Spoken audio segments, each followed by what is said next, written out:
Now, right at the very bottom, at the push end, you've got telling. Okay? So, Paul, this is what you're going to do in future when you go and see a customer. Okay? When you go in, you're going to shake hands, you're going to extend your hand, you're going to give a firm handshake, you're going to shake it 3 times and only 3 times. Unless, of course, you're in Germany where you do it 4 times. Okay? You won't pull them towards you. Do you understand? Yes. And that's what we'll do. Okay? Got it? Mm-hmm. What are you going to do? 4 times. Okay. In Germany only. Okay. In Germany. That's the one in the scale. Okay. That's the one in the scale. Do you know what? Back with the brain surgeon, I would really like, if I was going to have brain surgery, I'd really like the person doing the brain surgery to have been told exactly what to do by the person who knew. Okay? That's a perfectly legitimate coaching style. But it requires an authority or knowledge in what you're coaching. Correct. Correct. So I have to know it better than him. Okay? Whereas at this end of the scale, I don't have to know anything. So, instructing, essentially it's like telling, but it's giving a set of instructions to someone. Yeah. Giving advice. So, Paul, if I were you, what I'd do when you go and see them is give a good firm handshake. So it's not quite you will shake the hand 3 times, okay? But it's I give a good firm handshake and think about how many times you shake it. Probably 3 would be good. Okay? Giving feedback. Paul, let me tell you about how you shook hands the last time I saw you with the customer. You see where we're going with this? Okay, so I'm actually giving you feedback and then he has the opportunity to reflect on that feedback and maybe make some changes. Making suggestions. Think about your initial contact with the customer, Paul, as opposed to this is how you shake hands. Paul, how do you think the first interaction with the customer went? So do you see, I'm asking questions to raise his awareness because I've identified something that I think is a problem. So what's this then? Summarising and paraphrasing. Repeating back the situation to them so that they can suddenly understand from a different point of view. Yeah, so here what I'm doing is I'm saying, oh, Paul, let's just go through that meeting you had with the customer. Tell me what happened. What was good about it, what was bad about it, what you think might be changed. Okay? So Paul summarises it, tells me that, so I summarise. So I say, okay, so you had some difficulties initially in that meeting. Okay, so it didn't start off on the right foot. Have I got that correct? Okay, and then I paraphrase it. So what you're saying, Paul, is that there's some issues there around the initial meeting. So what about up here then? What's this? What's reflecting? Thinking about other ways. Reflect? Could be correction. Correction. No, it's actually just bouncing back to him. So you think there's an issue around, he says to me, I'm not sure about the initial contact. So you think there's an issue around the initial contact. Tell me more about that. Why do you think that? Okay. So listening to understand is simply being quiet while the other person talks.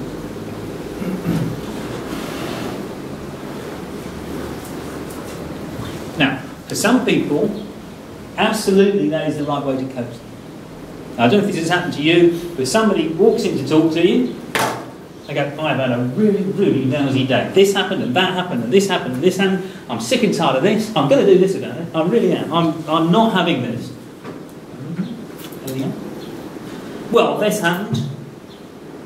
What's the thing that's really, really bugging you? Well, it's this. Okay. I'm not going to have it. I'm going to do this about it. Great, that's been really useful. Thanks very much. All you've done is sat and listened. You maybe have encouraged them, use positive non-verbal communication, the occasional question. Okay? You may have dipped down into reflecting or paraphrasing. Essentially, most of what you're doing is listening, just being a sounding board for them, and they work out their own solutions to the problem themselves. Yeah, but it all depends on the issue first and the person himself. So of course. You could be really giving advice, you could be summarising, you could be... So it depends on the issue itself now. So would you say that it's more complex than that. But it might be, you might use different parts of that at different times. Absolutely, it depends. I think it depends very much on the person you're coaching, more than on your style. So a bit like that. You can use anything without any... Exactly. Now, my concern would be if this is the only way that you coach. Okay? My concern would be if that was the only way you coached somebody who was very, very new and didn't understand much about what they were supposed to be doing. And they're waiting for the instructions. Exactly, yeah. So they're going, what do I do? And you go, well, tell me, what do you think you should do? Well, I don't know. Well, okay, why don't you know? What could you do about it? Just tell me. So, it's if you only use the one style with everybody. Okay? So you need to adapt your style. We've talked about adapting our behaviours. Adapt your style to suit the circumstances and to suit the individual. And do you find certain things work with certain behavioural types of people? You know what I mean? So if somebody is conserving, do you find that actually instructing is better than perhaps reflecting, for example? Well, it's easy to fall into the trap that that's the only way to deal with them. One of the problems with that is if you have a conserving person, and you have, well, let me ask you, if you have a conserving type behaviour, you know, you see conserving behaviour, and you use instructing, what are you going to get next time from them? They're going to expect you to instruct them. Yes. Okay, so you get stuck in that they're conserving anyway, so they're not going to try out new ideas. So the more you instruct them, the more they're going to just conserve. Now, what you may need to do with somebody who is conserving is you may need to ask low-risk questions initially. So, you know, give me some facts about this. You know, tell me when this happens. Tell me how often that has been the result. Tell me how specifically the result is negative. Good. And once you've started to build up that confidence, you start more open questions. Say, okay, so what could you do about it? Okay, forget all the big problems. What can you do about that little bit there?